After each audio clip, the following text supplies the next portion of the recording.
this is in response to somebody's comment that I thought was really great, and I was hoping somebody would ask this, and it was, if it's about consequences, why did your son remember it as a punishment? Such a great question. So just to give you a little bit of background, my son is 27 now. He is a full-grown adult, and he was visiting yesterday, and we were talking about this. He brought it up apropos of something else. It was a totally other thing. He was talking about rewards, and I was telling him about Alfie Cohen, and then we started talking about punished by rewards. Anyway, we started talking about punishment, and I was saying, I didn't punish you when you were a kid. We didn't really punish you. And he said, well, I remember having to go to my room. And I said, yeah, do you remember why you would have to go to your room?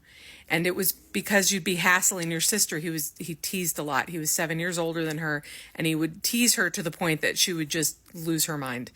And I would say, you have got to remove yourself from us if you are going to hassle her this way. And I worked from home. I'm trying to get work done.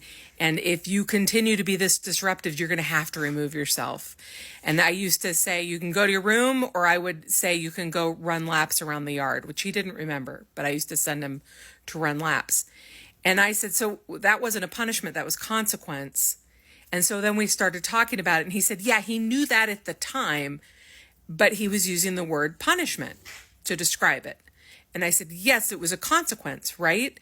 He did not see me as the person who was like coming down on high and forcing him to do this thing.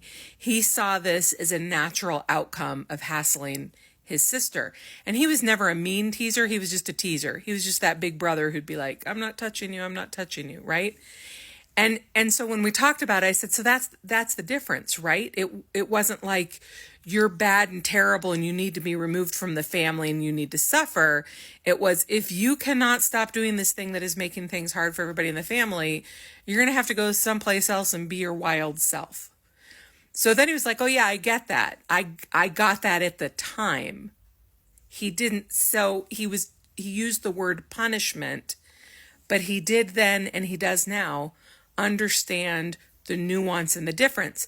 Now, I bet that wasn't always true. I bet there were times that he just felt like I was mean and it was unfair. And I get that. And he's allowed to have that experience, goodness knows.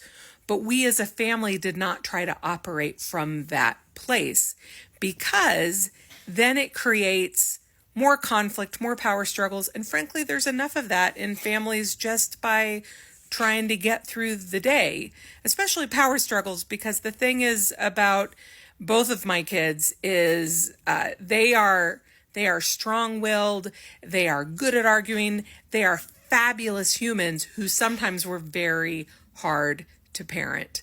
And so there was enough knocking heads just trying to negotiate, like unloading the dishwasher, which we also talked about yesterday, and he was laughing and ended up apologizing to his dad because he said, I used to drive you crazy on purpose, and I'm really sorry now. So 27, you might get your apology for your kid to go, I admit I was doing it just to give you a hard time. So that's all. That's why he saw that as punishment. Because I guess if that's the worst thing that could happen in your family, that might feel like punishment. But that's it. It wasn't the goal. The goal was not to control him. The goal was to just keep the family running at a reasonably functional level.